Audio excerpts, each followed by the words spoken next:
I'd like to invite on stage Sadhguru.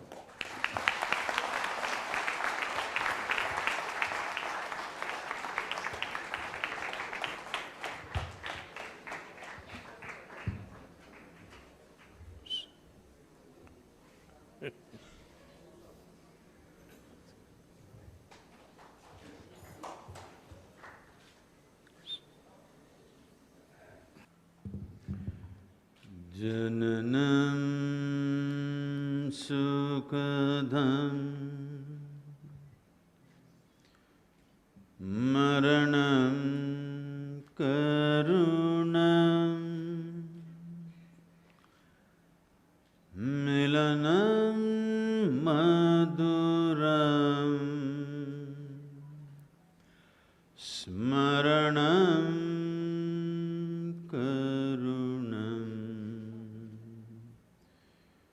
kalavashadiha sakalam karunam samayadipate akilam karunam.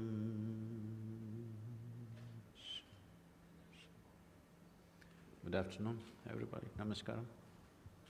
I said namaskaram. Okay. These chairs are made for cripples, huh? Yes, it's sort of sink back deep into them. Sadhguru, I'm going to just start by asking you a question that I think I've asked you innumerable times in the book, but it's one of those questions that I've found Sadhguru has a new answer for almost every time I ask him the question, so I'm going to start with that, which is really, why? Why this book at this point in time? What for you was the urgency of Adiyogi at this particular juncture? And is it seems, I think, to many of us that Shiva has become a figure of an iconic figure in many ways for this century. He seems to be a figure that resurfaces in fiction, on television, in every possible way, in one way or the other. Why does he seem to be in vogue?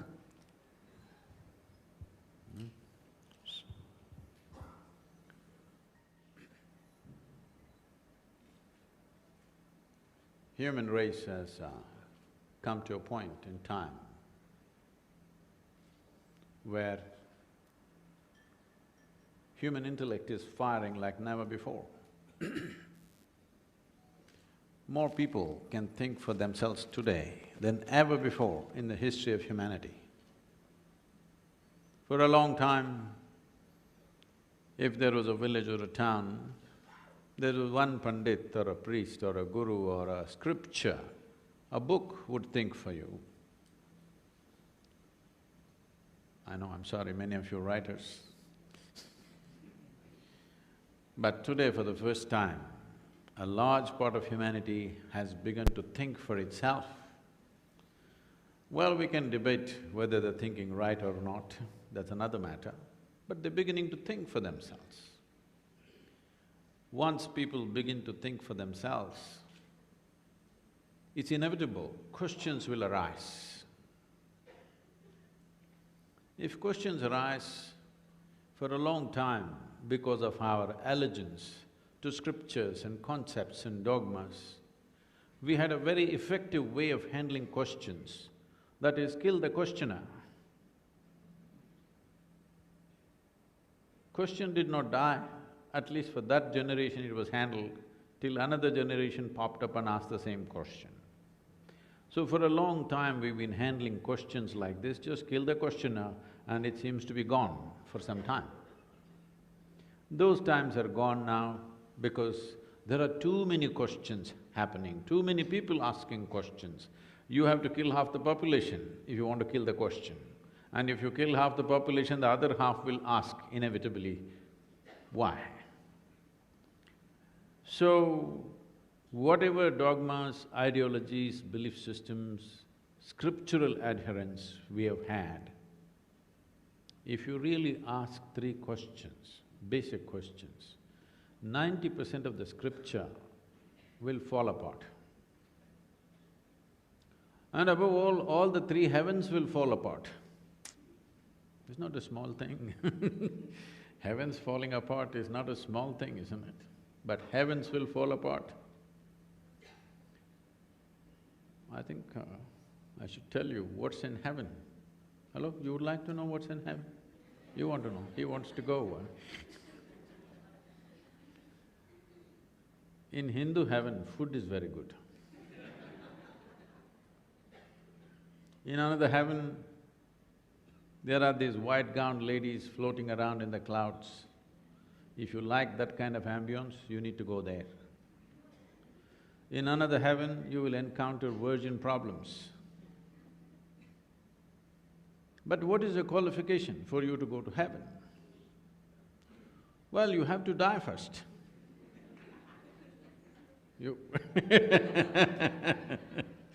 If you want to go to heaven, first thing is you must die, isn't it? When you die, fortunately, we will either bury your body or burn it or cut it into pieces and throw it to the birds. One of these things we will do. Or in other words, if you have not done anything eco-friendly in your life, one thing you will do for sure, that is you put this body back into the soil, it's a very good thing to do. You should not go with it, okay? So you left your body here. If you can settle down, sir, if you can make up your mind, hello? Which seat to sit in, if you can make up your mind, please. So you went to heaven without your body. Now what do you do with good food and virgins? You have no body. How will you eat the good food and what are you going to do with the virgins? You know, in heaven, in Hindu heaven, there are vessels where it doesn't matter how many people eat, still there will be food full. Obviously, when you don't have a body. And in another place, there are virgins and virgins. Yes, of course, they will remain virgins because no man went there with a body.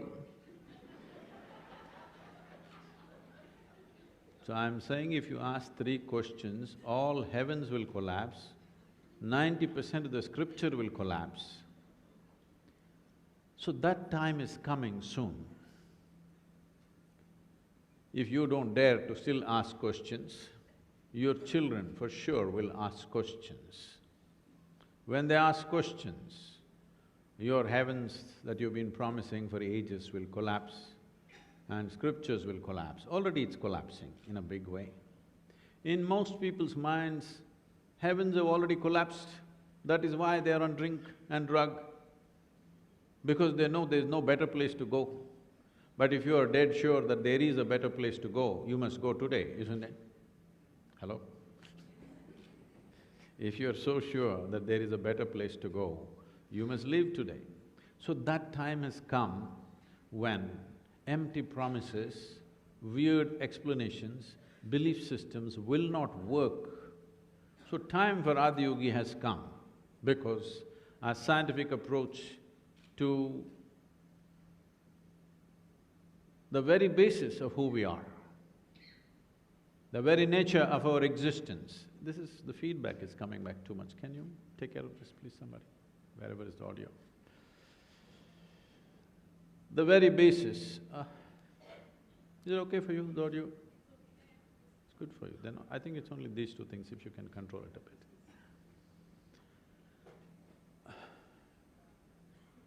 The very basis of your existence, which is unanswered.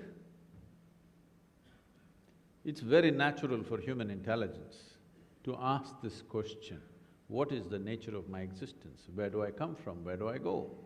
What is this all about? Ready-made answers, you will go to heaven, you will go and sit in God's lap, is not going to work for future generations. If you are so sure you have an appointment with God, I think you should not postpone it. So, because human intellect is firing like this, at last, after thousands of years, time for Adiyogi has come. Adiyogi belongs to the future, not to the past, because you will see he will live and dance in future generations, because it needed a certain fertile intellect to be able to absorb what he had to offer. It took nearly 15,000 years, but he is patient. Because you have heard, he either still, absolutely still, timelessly still, or exuberantly dancing.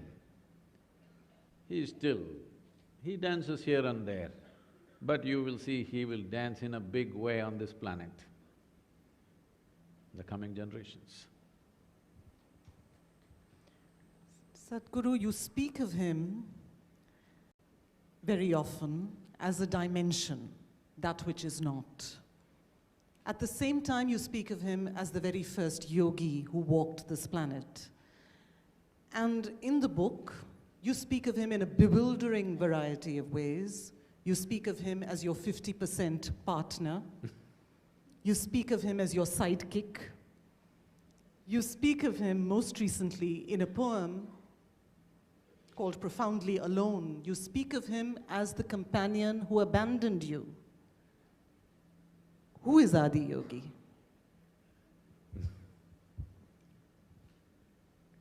I'm trying to find some dignity to myself. Instead of just saying I'm a slave, I'm trying to put it in many words to make it dignified for myself. So, as the name suggests, the first yogi. Let's understand this. A yogi means not a man. Yogi means… yoga means union. Yogi means one who has found that union. Right now as you sit here, it is you versus the universe in a way, isn't it? Hello? You may not always be fighting, but it is actually you versus the rest of the universe. You versus the universe is a hopeless fight, a hopeless competition. So, when one's intelligence grasps this, that you versus cosmos is a hopeless way to exist, you look for ways in which either you can become the universe or universe can become you. When you manage that, we say you're a yogi. So it is that dimension which we are referring to as the yogi. Now, we're talking about the first yogi. Maybe, I'm saying, maybe there were yogis before him, but they never bothered to teach us. So out of our vengeance, we don't give them the credit. He took the time to offer the entire science and possibility to us, so we acknowledge him as a first yogi. Maybe there were others, we don't know. But we don't want to acknowledge those guys who didn't bother about us. We're acknowledging him because he sat down and taught 7 idiots who couldn't grasp a thing. They were wonderful men. But more wonderful you are, more difficult it is to work with you. But he took the time and the patience and the trouble to offer it to us, so we are acknowledging him as the first yogi. And when you say profoundly alone, and you speak of him as the companion who abandoned you?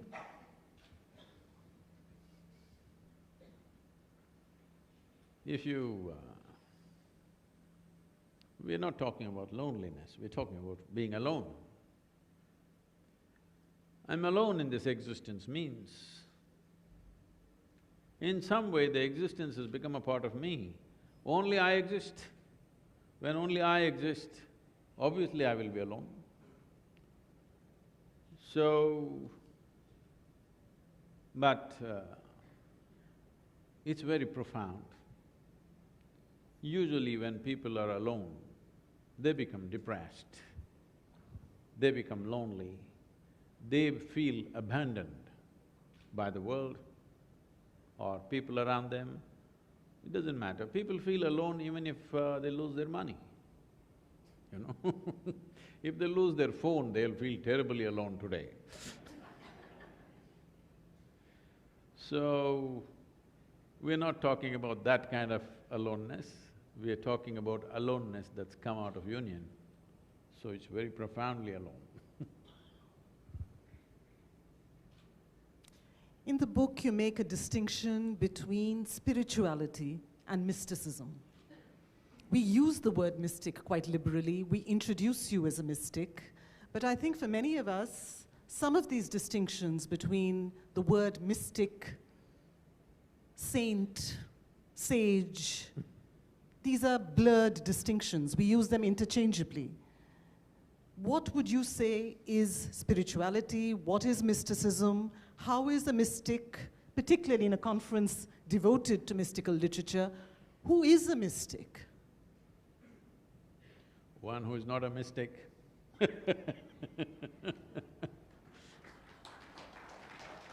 See,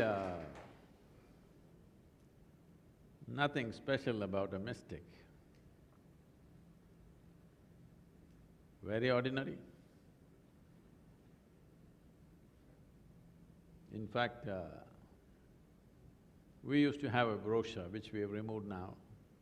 It used to say, Isha Yoga, from ordinary to extraordinary. After 2 days of the program, somebody asked me, Sadhguru, you said we will become very special, nothing happened. Then I said, I never said anything special will happen to you, because being special is a sickness in my perception. People wanting to be special is a kind of sickness, they'll do the weirdest things possible to be special. Then they said, no, you said extraordinary. Yes, I said extraordinary. More ordinary than others you will become. Everybody is trying to be special, you become just ordinary, just life, nothing more. And if you become simply ordinary, just as life is, you didn't make anything of yourself, you just remained as Creator intended you to be, simply, then people think you're a mystic. That's their problem, that's their mistake. Simply because you're able to see things as they are, and they are seeing things which don't exist. Because they are seeing everything through their psychological drama of thought and emotion. You're seeing everything just the way it is. So suddenly they think you're a mystic.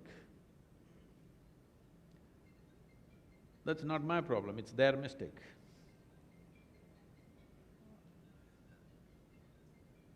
See, I told you, you will feel very lonely without your phone.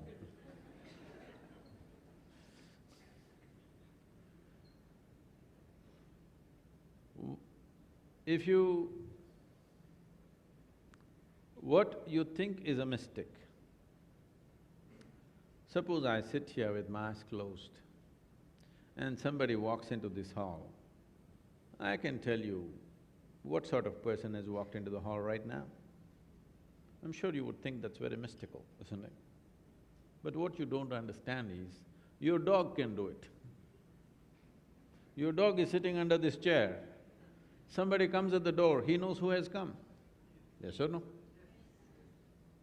So it's a bit doggy.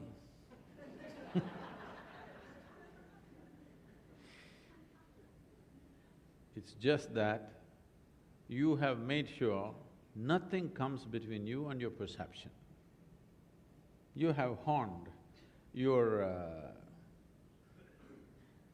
faculties of perception in such a way, it's not interrupted by thought or emotion or situations that are going around you.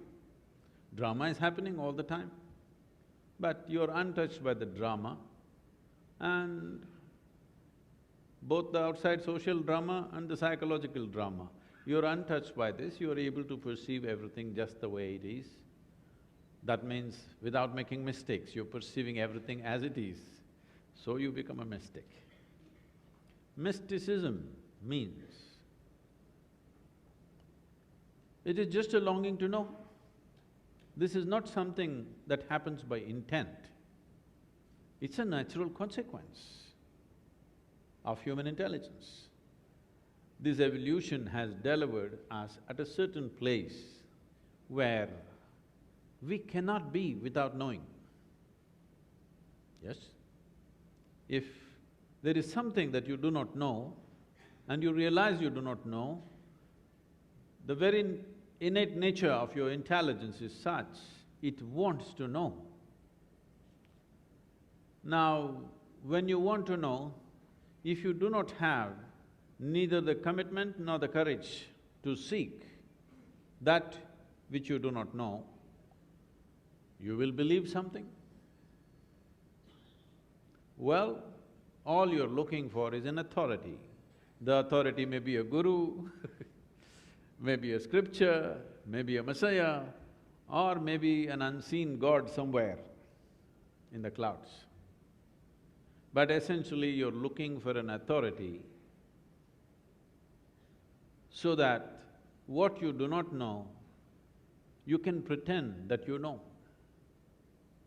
You'll arrive at it in so many different ways. This happened, I can tell you a joke.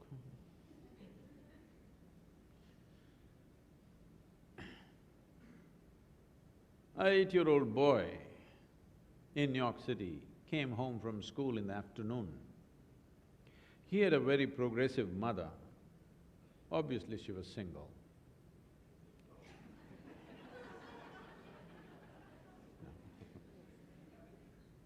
I said, it's only a joke, okay? He came home and asked his mother, "Mama, is God a man or a woman?" She thought through this, all these gender politics that are going on in the country.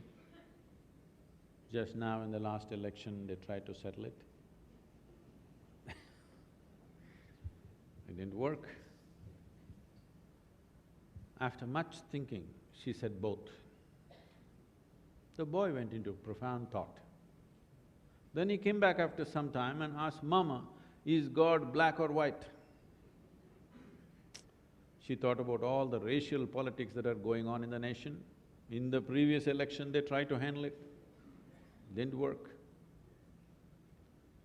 After much thinking, she said both. Then the boy went into very deep thought. Then he came back and asked, "Mama, is God gay or straight?" She thought about all the politics involved with that aspect of life, and then she said both. The boy jumped in joy, I got it, it's Michael Jackson."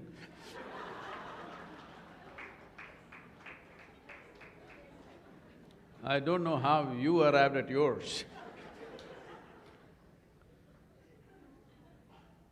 It's just that it has to be spoken usually, at least a dais 2 feet higher than your chair, or from a mount, or from the cloud, always like this. It's never transmitted like this, you see. Hello? Always like this. Uparwala. Talking so much about Uparwala, I want to tell you, in this cosmos, you do not know what is up and what is down. Are you capable of knowing?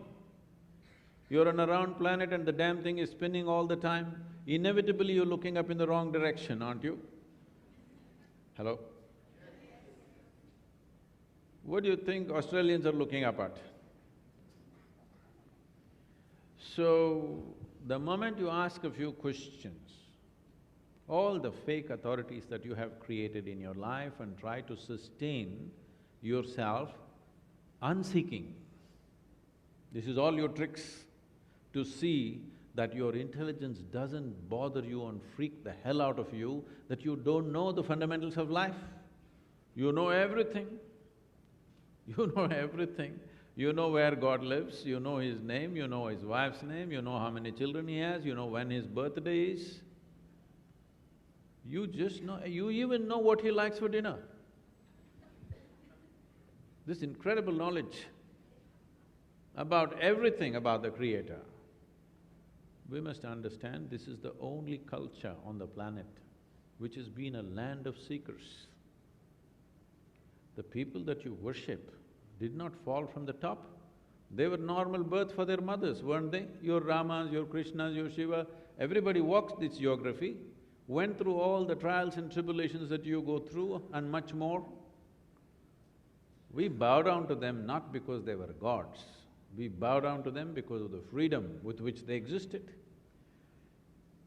If you take one example, we'll take Rama because he still has real estate problems from then to now.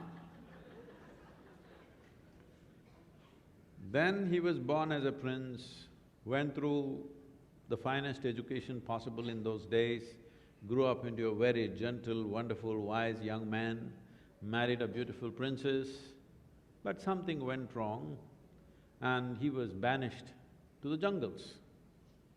Well, maybe in your Ramanand Sagar television serial you saw Rama, Sita doing romance but that's not how it is. I've lived in jungles for weeks on end by myself. After 3-4 weeks in the jungle, when I come back home, even my parents wouldn't recognize me. It would be like that. Insect bites from head to toe. Most of the ladies, I'm telling you, if we take you to the jungle, in 2 weeks' time, nobody in the town will recognize you. You'll become like that. So Sita is not a Adivasi woman, she's a princess, not made for the jungle, I'm saying. Obviously, they were not sent out on a safari, it was a punishment. As if that was not enough, I hear the Odisha people have been navigating their way down to Sri Lanka and going for a long time, the maritime history says so. The Sri Lankan people came and kidnapped Sita. Rama is a king, he could have found some local solutions for himself. But he's not that kind, he loves his wife, he follows and goes down, builds a Tamil army. Now after 6,000 years, the American scientists are telling us actually there is a bridge. And he fought a battle, killed many people, many of his people died, burned down a beautiful city and brings his wife back. Then a little time, she's fully pregnant, again something goes wrong and he sends her to the jungle once again. If something truly terrible has to happen to you in your life, knowingly or unknowingly you killed your own children, this is the worst thing that can happen to you. Rama almost killed his own children because he did not know. When she went as a pregnant woman to the jungle, no sonogram, he did not know whether it is girl or boy or girls or boys or what the hell. He fought with these boys, tried to kill them in every possible way, but fortunately he did not succeed. And in the end, she dies in the jungle without him ever seeing her. You don't call this a successful life, do you? Hello? If any one of these incidents happened in your life, most people would be broken. But the man did not become bitter, did not become angry, did not become hateful. He conducted his duty of being a king with utmost balance, to a point when we are fighting for our freedom, when we want to talk about a nation well managed, we say Ram Raj. When his entire personal life was a continuous disastrous drama, the man was… not that he did not have any pain, not that he did not go through what every human being goes through for such situations, but he did not let those things affect anything that he was doing. This freedom we call Jivan Mukti, it is for that freedom that we bow down to him, not because he was a king, not because he was a success. Because in this culture, the highest value has always been mukti or moksha, never God or heaven. Even when so-called divine entities came, we freaked them with questions, didn't we? Nobody could give us a commandment. So, the best thing about Adiyogi is, he never attempted to give any kind of commandment.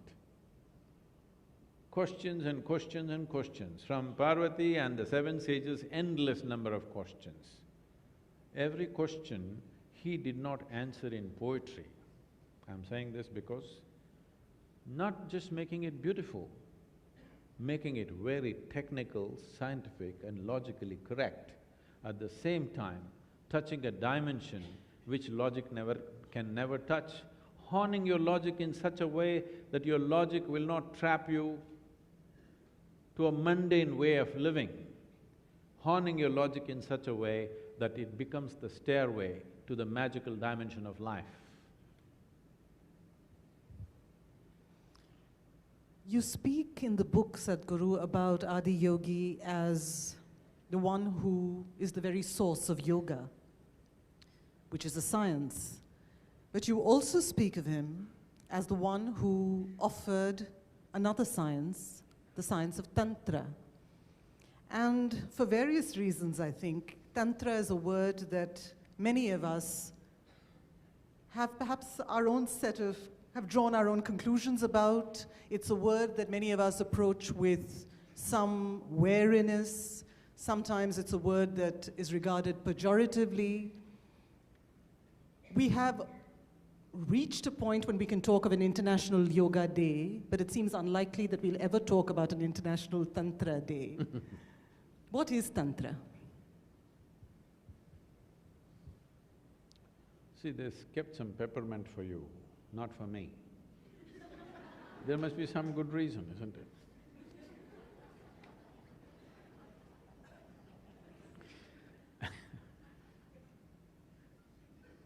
So today, unfortunately, both yoga and tantra that you're reading about and you're hearing about generally is a rebound from the American coast.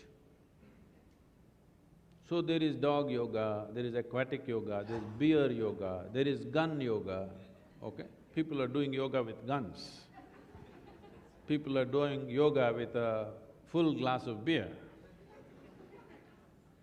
So, both yoga and tantra are a rebound from the American coast. Once it bounces off that coast, it changes complexion in a huge way. The word tantra literally means a technique or a technology.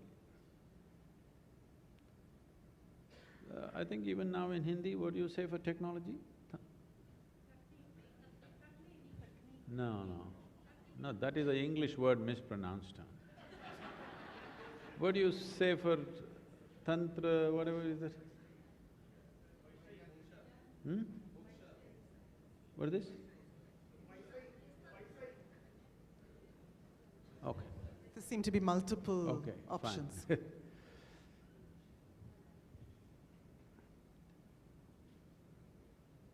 In Sanskrit language, I think, because in Kannada and Telugu these words are there, tantrika means technology. But somewhere tantric became a weird man.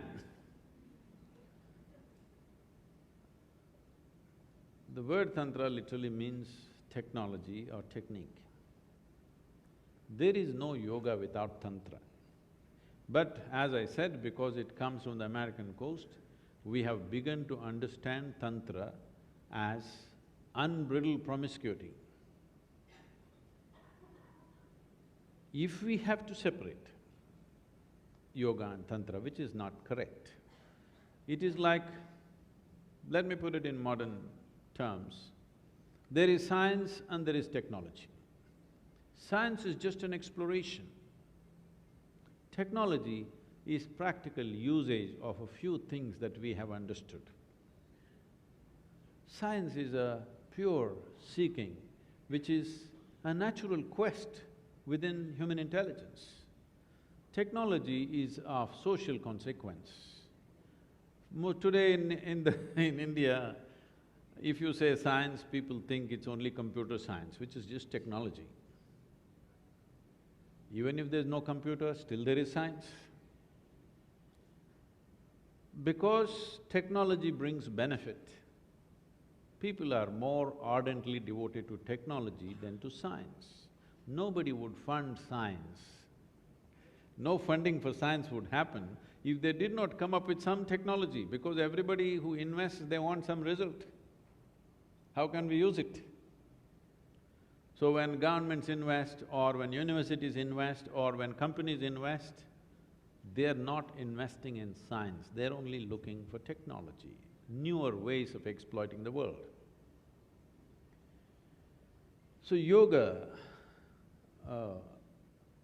is a dimension of that science where it's completely internalized. When something is so totally, absolutely internalized, it needs a certain capability.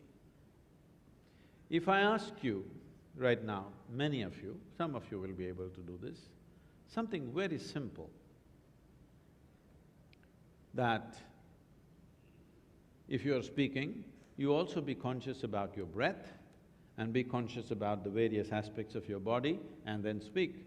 You will see either speech won't come out, or you will forget about the breath, or you will forget about the body, something will happen. It needs a certain amount of effort and sharpening of one's mental faculties, because today, in modern terms, because of the nature of the education that people are receiving, their idea of mind is just their thought process or their intellect. No, mind has many other dimensions, because those aspects have not been cultivated in most human beings. It looks like it's impossible to do things, it's impossible to do two different things at the same time. People are always asking me, Sadhguru, how is that so many things you keep it going at the same time?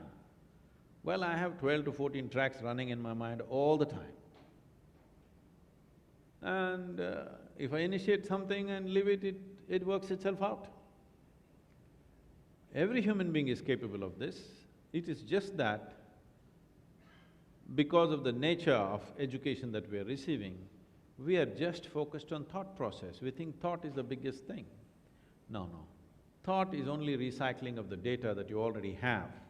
That will not lead you to any greater possibility than just recycling and going into permutations and combinations of what you can do with the existing data. But if something new has to come, there are penetrating dimensions of your intelligence which has to be employed. So yoga needs a sophisticated mind. When I say yoga, I'm talking about the yoga, not the American, Western form of yoga, where twisting and turning and hanging upside down is considered yoga. If you want to do classical yoga, you need to develop a sophisticated mind. It needs a certain amount of effort, certain amount of internalization. So for those who have not worked upon themselves in that sense,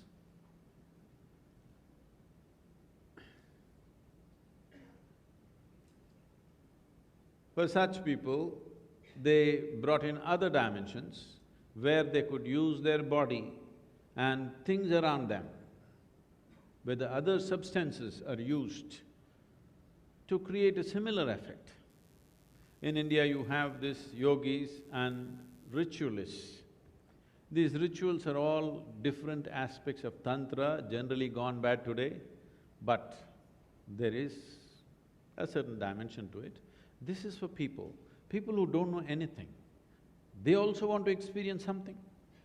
So you create a mass process where everybody experiences something, even though they themselves don't have the necessary sadhana or necessary sophistication within themselves to make it happen within themselves.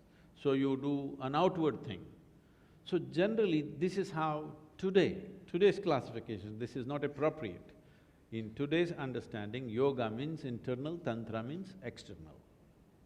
Yoga means you don't do anything with anything or anybody, just with yourself. Tantra means you do things with people and stuff around you. Many things are used, trees, soil, water, all kinds of things are used. Yoga means totally internalized. This is the modern understanding. Not absolutely wrong, but not technically correct either, because tantra means technology, a certain capability. Science is not a capability, it is just a knowing. Technology is a capability. Without capability, you cannot impart anything, you cannot spread anything, you cannot make it happen for anybody. So, in every aspect of yoga, there is a certain amount of tantra. But as I said, in today's understanding, we can divide it this way. If it is coming from within, we call this yoga. If you're using external substances, then it is called tantra. Does Tantra take intimacy? Because in the book, another thing we discussed is Adiyogi's mode of transmission to 3 sets of disciples. For the Saptarishis, he imparts yoga, and you say there that he tells the Saptarishis, the 7 sages, there is an infinite distance between you and enlightenment. To Parvati, his beloved, he imparts Tantra, and he says, there is no distance between you and enlightenment. And to the Ganas, who are his cronies, he invites them to drink and dance, and he says, there is no enlightenment. What does that mean?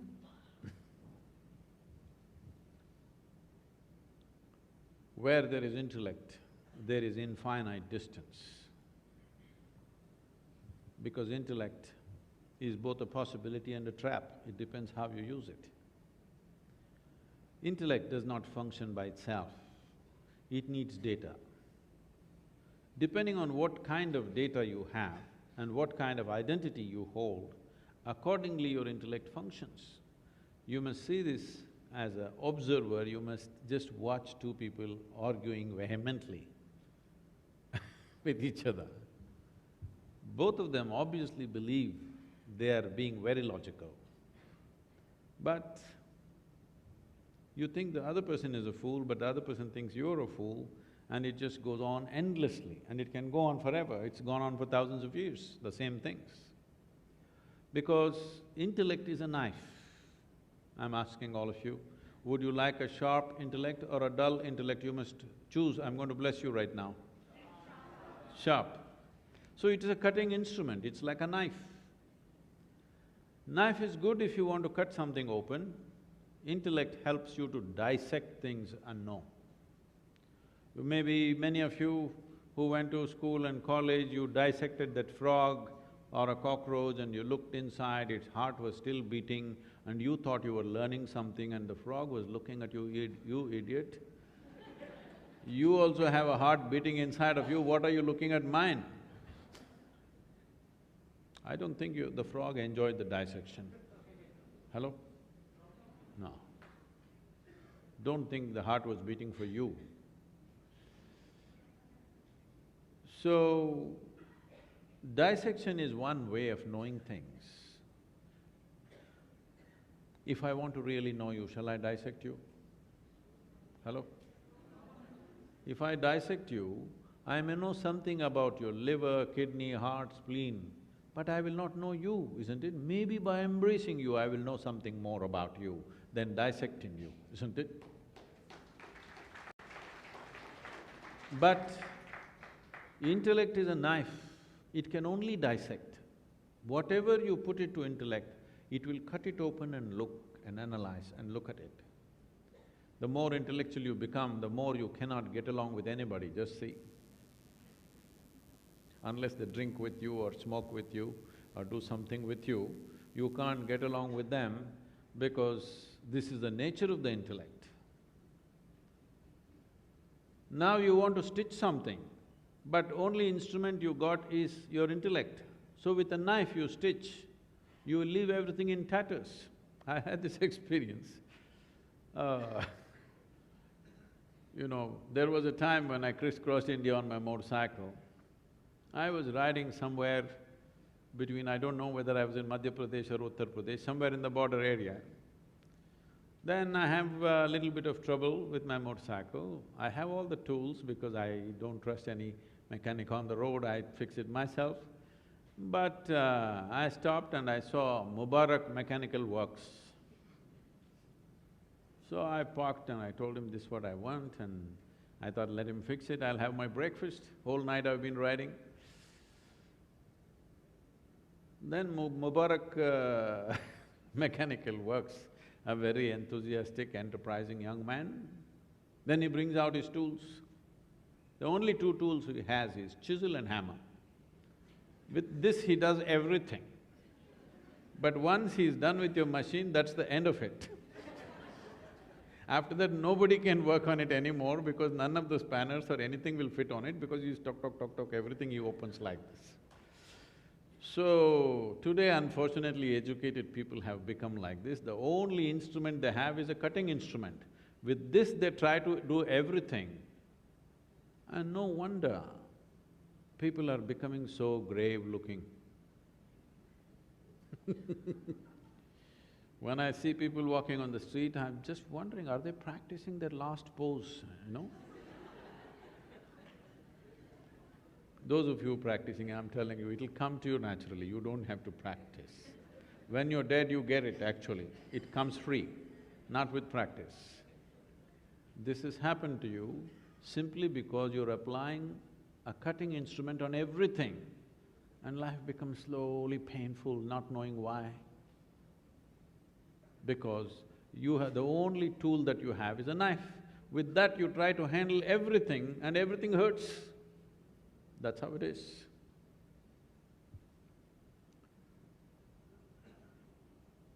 No, I had a terrible joke, but I looked at you and then I saw you're terrified, so I'll leave it. I think we should have it. We'll prepare. A young lady was complaining, her entire body is hurting terribly. She went to the doctor.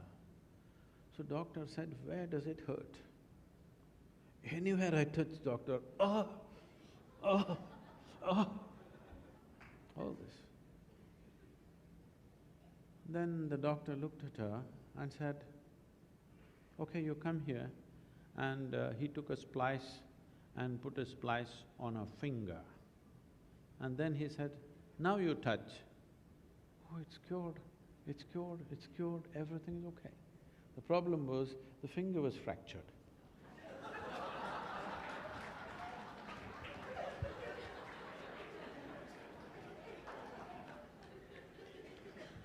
So, if you approach it with your intellect, there's an infinite distance because you're cutting it into pieces and making it more and more complex. Endlessly it goes on. So he said that to the seven sages because they are men and they're highly intellectual. So when he spoke to his wife, she got inspired by looking at the seven men, they're asking fantastic questions and he's talking, and he's not talking to her. The issues. So she also wanted to be spoken like that. So Adiyogi said, come sit here. She said, no, that's not what I want. I want to know like them. I said, it's okay, come and sit here. She thinks it's the usual trick, man wants her on the lap. Says, that's not it, come and sit here. With great hesitation and pride, and she comes and sits there. Then he slowly draws her in and makes her a part of himself. One part of him becomes a woman. And she knows through that. So he says there is no distance, it's right here, because it's not through intellect. And looking at this, that these two became one and those guys are getting enlightened, the Ganas, who are just an extension of his energy, they said, we want enlightenment too, we also want to know. They said, you idiots, just sit with me, there's nothing to be done, there's no enlightenment. You're just an extension of me. These are called Shivangas. Today, you know, we have sadhana called Shivangas. Shivanga sadhana is going on in the yoga center right now. You just become an extension of this energy. There is nothing to do, there's no enlightenment, there's no nonsense, only those… See, you have to turn on the light only if it's dark, isn't it? If you are sitting in the sunlight, why do you turn on the light? What does it mean? It doesn't mean anything. He said, you're one with me, what the hell are you talking about enlightenment? There's no such thing. So if you work through your intellect, there's an infinite distance. If you work through your emotion, it's very close. If you work with your energy, there's no such thing, it's all the same thing.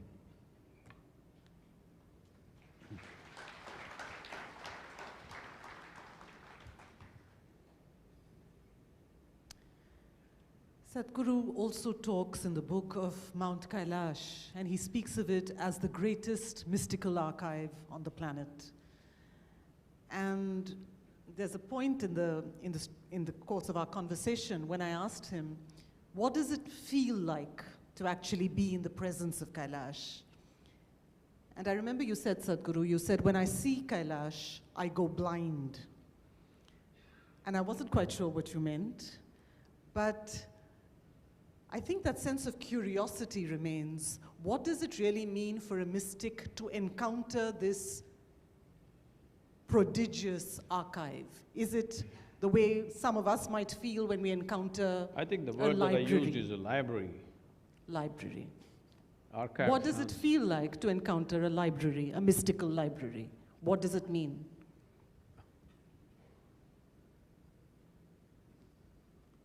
Sun is not set yet. Does it set at 4:30 here? Okay. Not set yet. If you go out and look at the sun, do you see things better or go blind? When something is of overwhelming presence, you kind of go blind, but in a very beautifully go blind. Go blind means everything that you were seeing till now is gone. And you start seeing something else altogether which you never imagined possible. So Kailash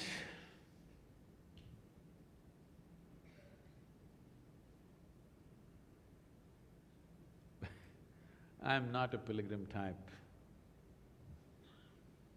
I never went on pilgrimages, nor do I visit temples or sacred spaces. If I close my eyes, I'm taken care of, so I don't do those things. Everybody was talking Kailash, Kailash. I said, okay, let's go and see. What the hell? Anyway, I'm traveling around the world, what's wrong going to Kailash? So I thought one trip we will make. One trip and one trip and one trip, I've made 13 trips in the last 13 years. I'm again going in 2018 because it's kind of mind-boggled me quite a bit.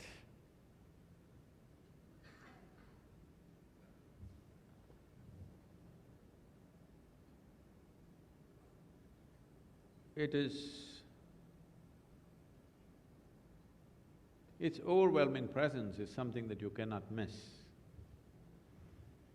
But if you stay there for 100 years, you may still not know it in its entirety because it's too phenomenally huge to be grasped, to be understood. Are they coming to take me? Hello. Okay.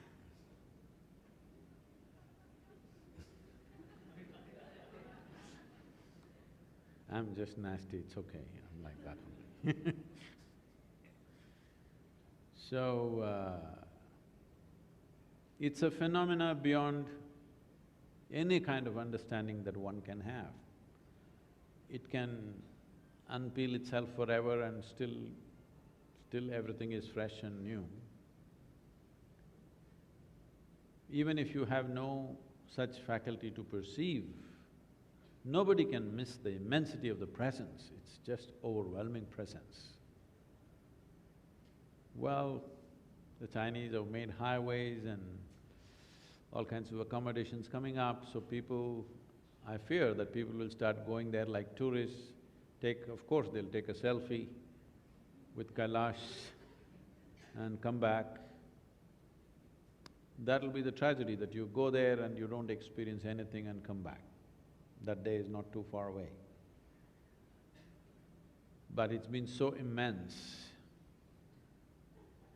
that 13 years on, I've been going every year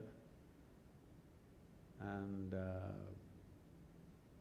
apart from the natural beauty, it's incredible beauty, naturally, it is not a cup that you can ever fully drink. One sip blows you away. By the time you take the next… digest that and take the next sip, it is too long. So… Before we throw this open, Sadhguru, to the audience, I just want to ask you to share, if you'd like, I would love it if you did. In the book, you talk about a particular anecdote in Mysore. You talk about the very word, the syllable shi, and the sound shi for Shiva. You talk about the significance of that sound. The way you're saying it, the young people understand it differently. That's precisely what the anecdote is about. So I wondered if you could say something about sound. Sound, you talk about Nada Yoga to some degree, mantra as well. What is the significance of this particular syllable? For you, what is the significance?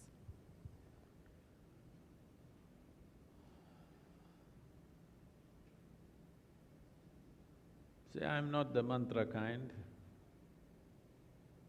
For me, I just sit still and that's about it. It's like people appreciate if you paint this canvas, people will appreciate the painting and the many colors upon it. But very few people grasp the nature of the canvas. So Shiva means that which is not, which is the canvas of the existence, not the painting. It is the empty space, which is what is holding this creation in place. But creation doesn't even amount to 1% of the cosmic space that is there. Even within an atom, over 95% is just empty. So it is with the larger creation. Probably the proportion is same, nobody is here to prove it, but probably the proportion in the atom and the proportion in the cosmos of emptiness and substance is about the same. So, the word Shiva means just that which is not. About what you're talking about this, I don't know if it's oh, she's talking about it. You know, this was many years ago. A guest came from Australia and I'm driving this person around on a motorcycle. Of course, I ride in a certain way. I don't know how to ride at half throttle.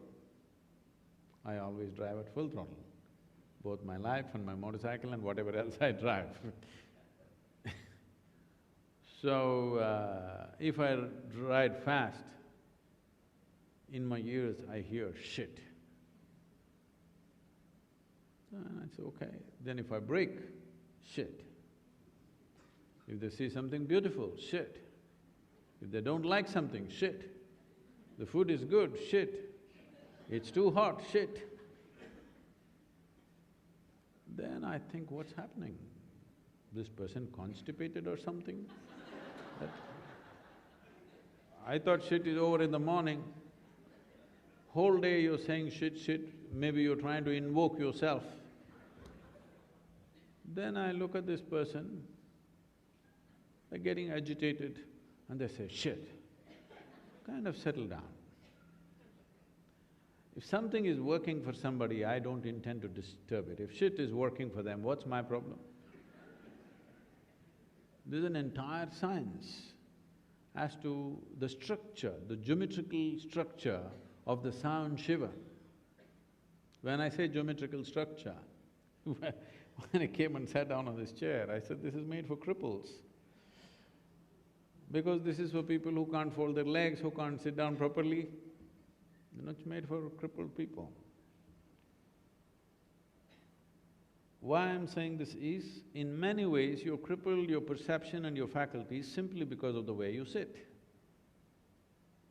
The way you sit, the way you breathe, because physical existence, how efficiently it functions, is just a question of perfection of geometry. Geometrically how perfect something is that is how efficiently it will work. If you take a machine, let's say you take the engine of your car, how geometrically well aligned it is, that is how smooth and friction-free it functions. Little disalignment in its geometry, lot of friction. Lot of friction means inefficient function, lifespan is less, above all, it will not live to its optimal capability. So to be able to sit properly is important, that you have the right kind of geometry so that perception happens unhindered. In a way, whether you say yoga or tantra, it's all about geometry. You have seen people are drawing on the, geometric patterns on the floor and everywhere, geometry, because existence is geometry. Physical existence is entirely geometric. Only what is geometrically perfect sustains itself. What is not geometrically perfect will fall apart. The very solar system that we are living in right now. The planet Earth is going around the sun not because there is a cable attached and it's swinging, just geometrical perfection. If it loses its pathway even a little bit, that's the end of it. It will go away. I want you to understand what I'm saying. It's spinning and rotating with some geometrical perfection. Even a mild deflection from its path, it's finished. So if you want to function at your best, you need to be in a sustainable geometry. Only then, all your faculties will function at its best. If you sit like this, the only thing that will function is your thought and emotion. Nothing else will function. The different dimensions, the immensity of being human will not function. This is why how to sit. We spend years to teach people how to sit, just sitting, just how to sit. So when you utter the word Shiva, the geometric patterns that come out of that sound are such, it represents the emptiness, it represents the nothingness, which if you develop a mathematic for it, it would represent the empty space. That is what the sound is. So we arrived at with enormous perception, with profound perception and a very deep understanding of the science. Somehow these people in the West accidentally stumbled on this shit business. Sitting, standing there, shit. I see it's working, at least half the science they got somehow. I say Shiva, they say shit, it's working. So I said, okay, let them say it, at least halfway they're coming. Only, we have to add some time later, we'll do that. Now the devotees will get very angry. Are you trying to say shit and Shiva are same?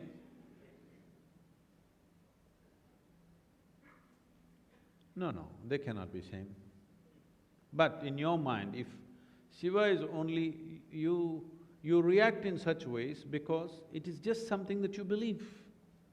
If it was reality for you, what I'm speaking of as a limitless emptiness, which is what the sound Shiva represents, if that was an experiential reality, you don't care if somebody said shit and Shiva together, but you just believe Shiva is my God, now you feel insulted. Because you feel insulted, you react. But let me ask you a simple question. In your mind, I don't know how you store the different words, but in case you're storing it alphabetically, Shiva and shit are definitely next to each other, isn't it? Are you capable of storing Shiva on top of your mind and shit at the bottom? Hello? I'm asking you. So this is why when we look at the yogi or the man Shiva, we make him so complex, everything. He is the filthiest man that you can think of. He is the most beautiful man that you can think of. He is a profound yogi, absolutely still. At the same time, he is a violent dancer. Like this, every contradiction, because to give you an impression, nothing is excluded, everything is a part of him. Everything is a part of him, and if you accept this one man, you will not have any trouble with anybody who is sitting next to you right now, including yourself.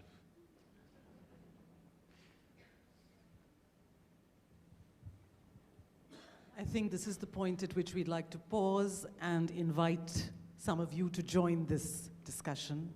If there are questions, we have about 10 minutes for them, 10 to 15 minutes for them. Yes.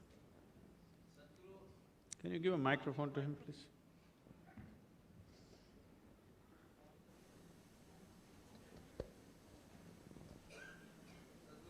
Hello.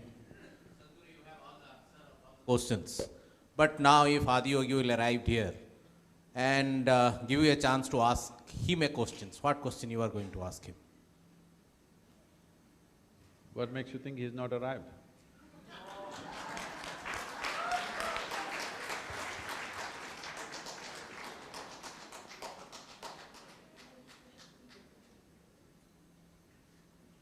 Yes, please. Yeah, please. Yes. Transfer the microphone quickly, yeah. Sadhguru, I would like to ask something. Shiva is very limited and confined word. If you will use being, the evolving being is more applicable for the entire system, the human species as a whole, I believe. Can you just explain, elaborate about my perception? I didn't get that question. Being should be, instead of using Shiva, being should be more apt and elaborate for the human species as a whole, I believe. Are you agree with the word? Being, evolving being, B-I-N-G, capital letter, I should use, being should be used, So capital letter, being. You're Parinam essentially… Parinam Satta, evolving being. Instead of Shiva is confined to be a regional aspiration or something like that. If you put applicable, the being is for the wider application for the human species as a whole, I believe. Can you just give some insights on this? So you're essentially saying we should stick to English language, which we are doing right now.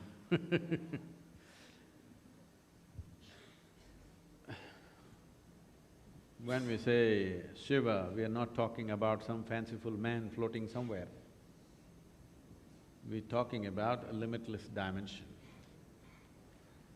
We are not just talking about the meaning of the word has no meaning. We are talking about the structure and the geometry of the sound. You must understand this. Meaning exists only in human mind. Nowhere else there is any meaning in this existence. Is there? Hello? What is the meaning of the sunrise? What is the meaning of the sunset? What is the meaning of the flowers blossoming? What is the meaning of the sky? What is the meaning of the earth? There is no meaning to anything. Meaning exists only in human mind. So in yoga, we don't give any importance to whatever nonsensical meanings you have arrived at because it has no existential significance. It has only psychological significance. But sound is of existential significance. So we are looking at the sound Shiva as a sound, not for the meaning. You can make up any meaning.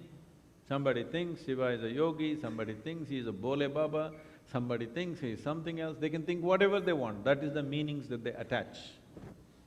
But the sound Shiva geometrically signifies… Sound has geometry. Geometrically signifies a limitless space. That is what we are looking at, because it is intrinsic for a human being to seek freedom. Doesn't matter where you are, you want to be something more. Why? If that something more happens, you want to be something more.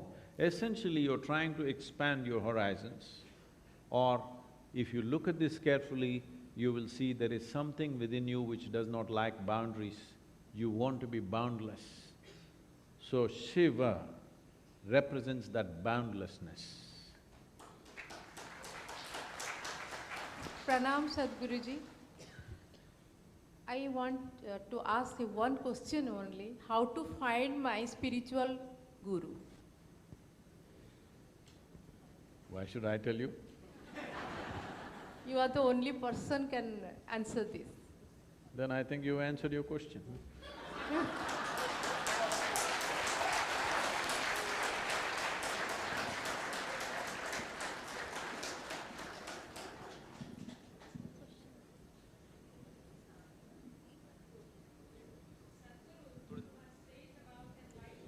If you can wait for the microphone, please take the microphone.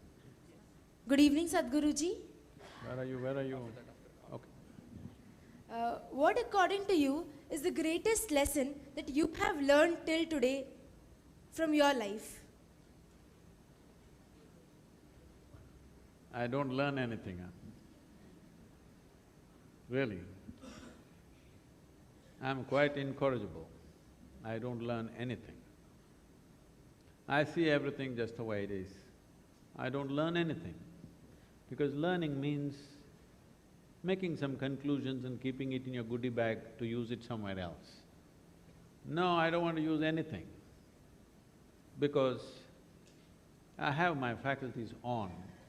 If tomorrow's situation or the next moment's situation is different from everything that's ever happened, I will still be at home with it because I don't go with my learnings. I have not learned anything from this life. I'm just living this life absolutely fully, knowing fully well, next moment can be entirely different from anything that's happened till now. If you have goodie bag full of learnings, suppose tomorrow's situation is very different from yesterday, what are you going to do with this stupid goodie bag? So don't carry the past with you. I know everybody is telling you, you must learn all the time, learn all the time. Well, if you are learning engineering or mathematics or science, please learn. But life, you just have to live, you don't have to learn. And anyway, let me tell you this, whether you learned or you did not learn, anyway in the end you shall pass.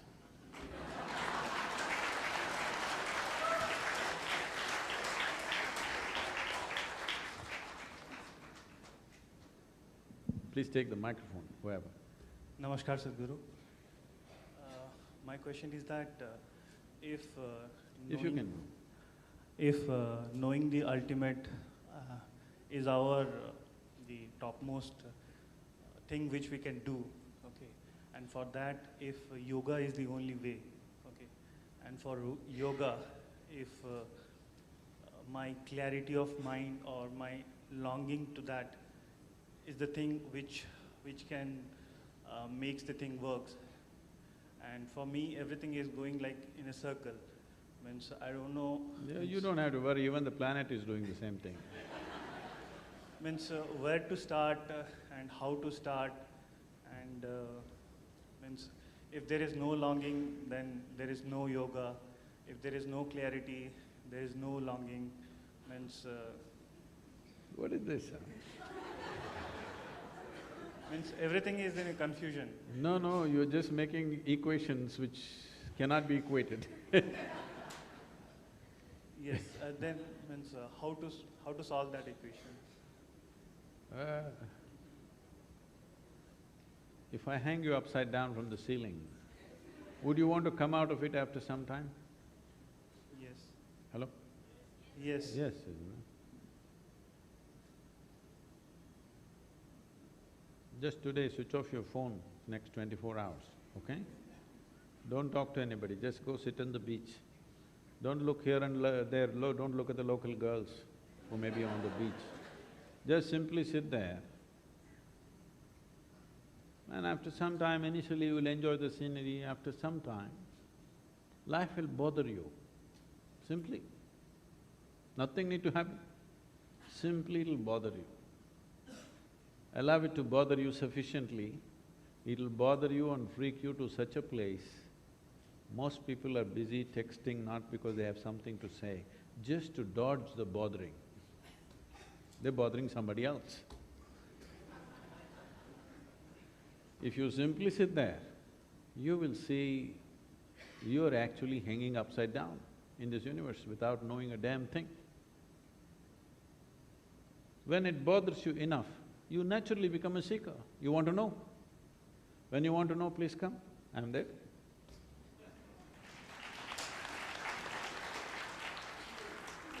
Please, you must take the microphone, whoever. Good evening, Sadhguruji. Here. No, microphone. Hello. Yes. Good evening, Sadhguruji. I have a question.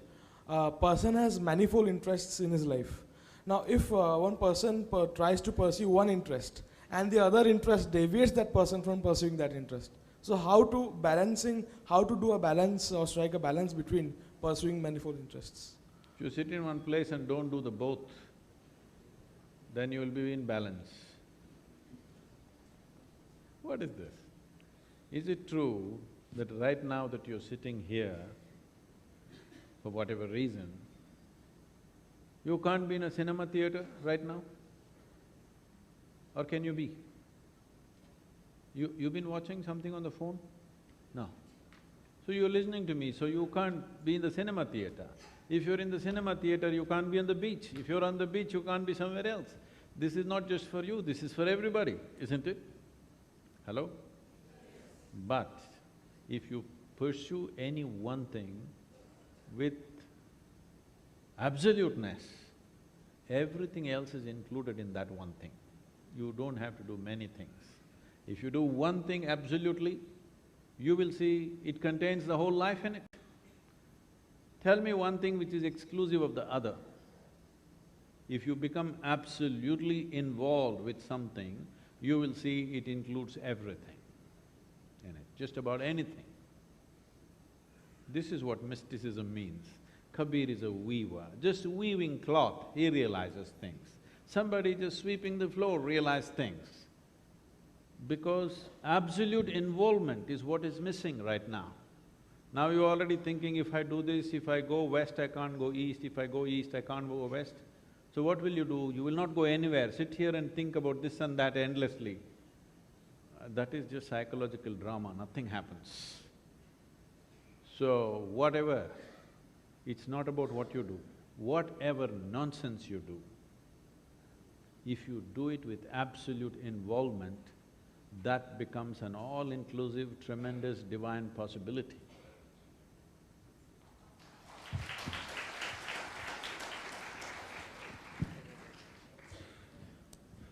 Namaskar, Sadhguru. Where are you, sir? Okay. Yes, you can speak, please. Can meditation and yogis and evolved people like you help mentally challenged people? I mean, people who have certain mental illnesses. You having known yoga and meditation, can't, apart from the medical science that the No, please, if you just stick to the question. Yeah. Apart from the medical science, can meditation and yoga be an alternative or an additive, complementary form of help for such people? Yes. When we talk about somebody being mentally challenged,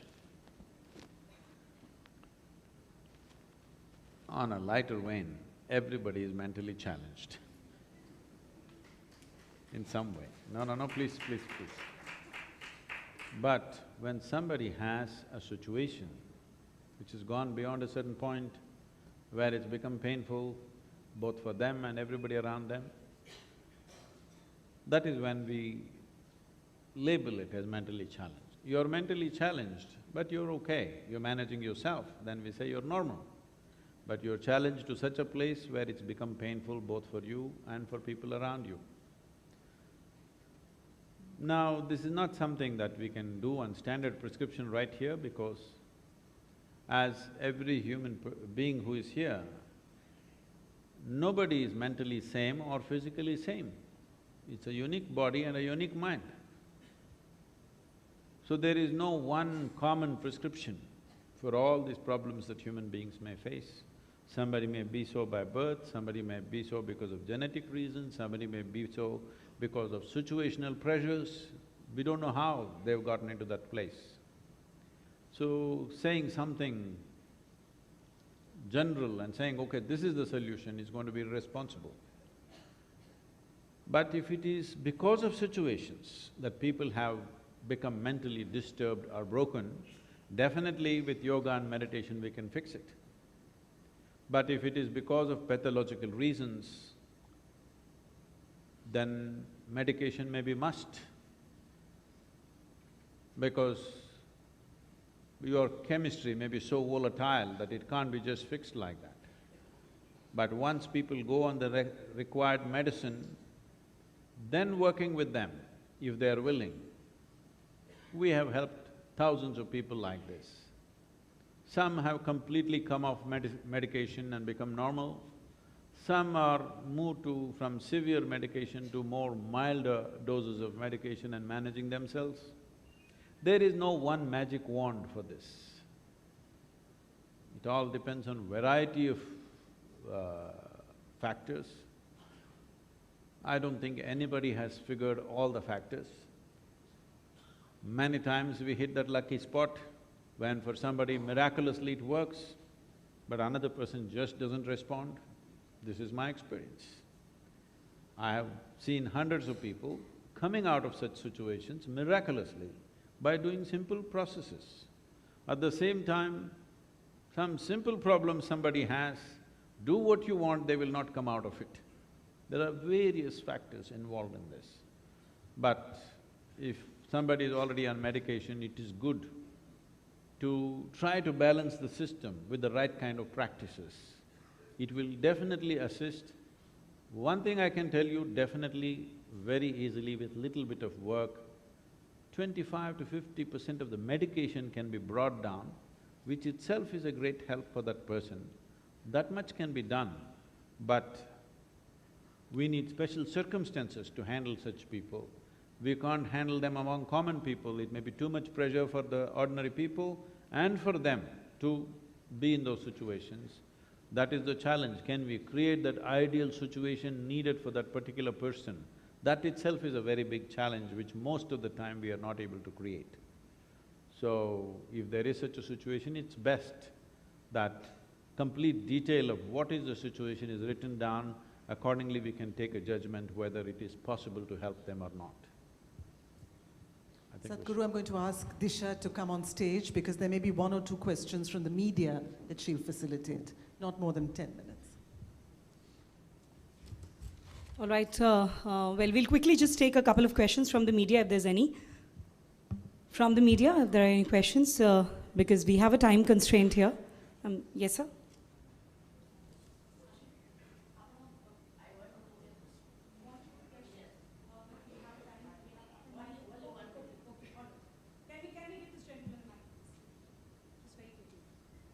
We have 7 minutes.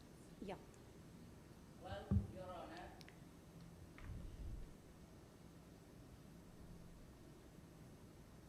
Your Honor. Okay, please speak, it's all right. Hello. Hello.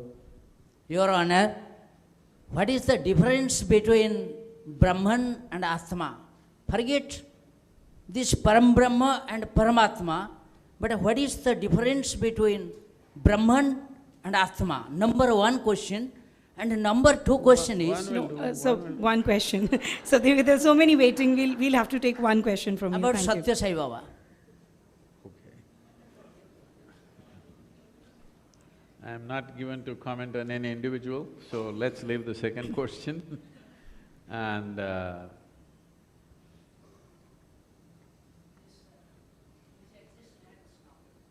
Atma is A of life, Brahman is the B of life. I'm not trying to belittle the question, I want you to understand. In the name of spirituality, what has happened to most people is, they have just enhanced their vocabulary. This is a consequence of living in a culture where there used to be thousands of enlightened beings in every generation at one time. Because of that, all these words became common conversation in the society. But since then, that has receded. The significance of those words are gone, but the words are still floating around in the society and in the languages that we use. Let us go with this. You exist. You exist, that's a reality. You don't know whether Atman exists or not. You as a person exist, you as a life exists. You don't know whether Brahman exists or not, but you know there is a larger creation. You're just a small happening in this creation. Now, the longing of the human being is, because our intelligence has come to a certain place, if we were like any other creature, stomach full, we would be settled.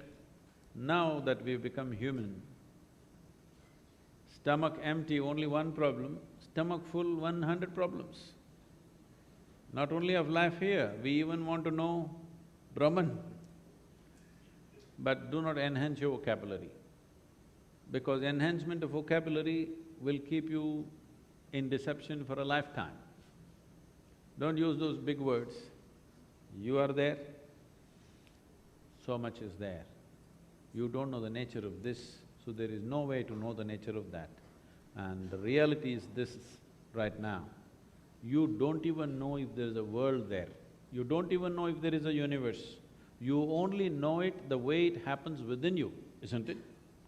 Right now you think you're seeing me, but the fact of the matter is, this light is falling upon me, reflecting, going through your lenses, inverted image in the retina, everything is happening within you. That's how you know.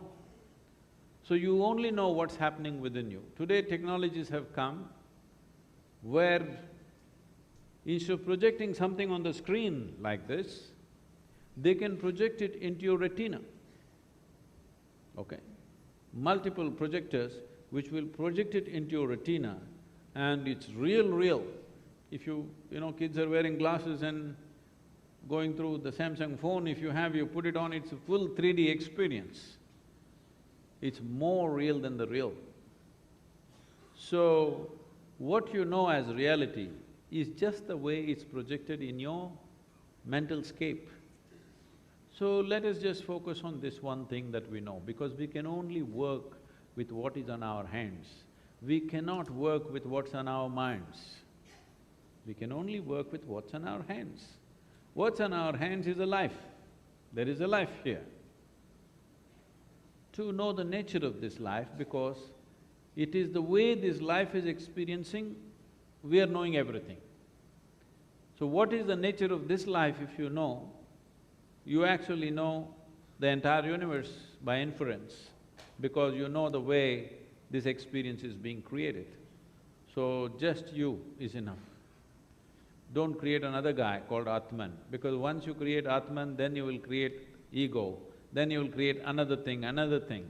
If there is more than one person in your body right now, this means you're either schizophrenic or possessed.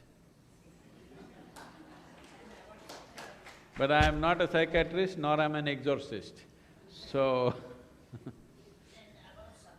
I already said. Sorry, we'll just have to… You'll just have to be satisfied with that one answer. Thank you so much. No, I answered the question. I don't wish to comment about somebody else. Yes, sir.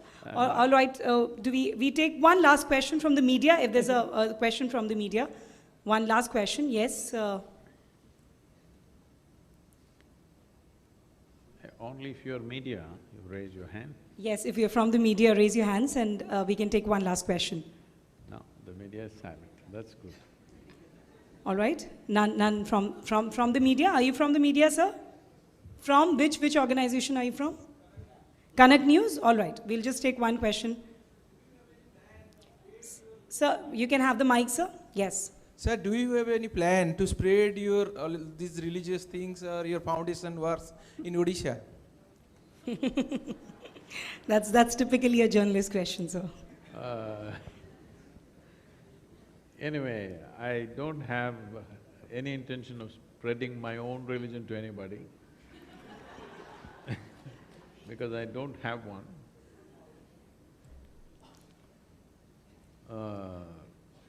I think I am in Odisha right now. You are the media.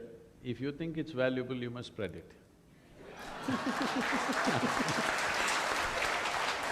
Well, when I had said in the beginning that we are going to encounter the enlightened, I had firmly believed in it. So thank you, Sadhguru, and thank you, Arundhathi, for that enlightening session. May I now request Sadhguru to present the Mystic Kalinga Award in International Language to Arundhathi, which we had declared in the morning. In the beginning, we had declared about it. She's just got the award. We'll request Sadhguru ji only to actually give it to her, since she was not there for the inaugural session.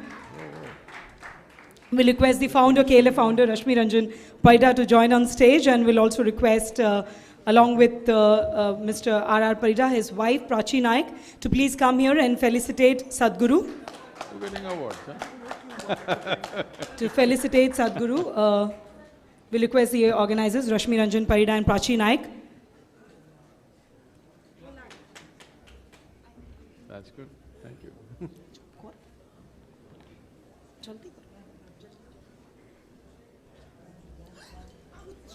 Push. Is she okay? All right. You okay? Okay. We'll just felicitate Sadhguruji, and and if Sadhguru, I'm allowed, can I also take a group picture when the picture happens? I'm part of the team. I'll take the advantage of standing for a group photograph. Oh, I'm leaving the country right now.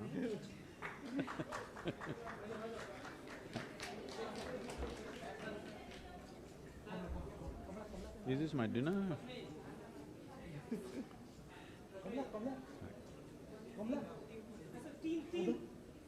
Can I come? Can I come? Prachi ma'am.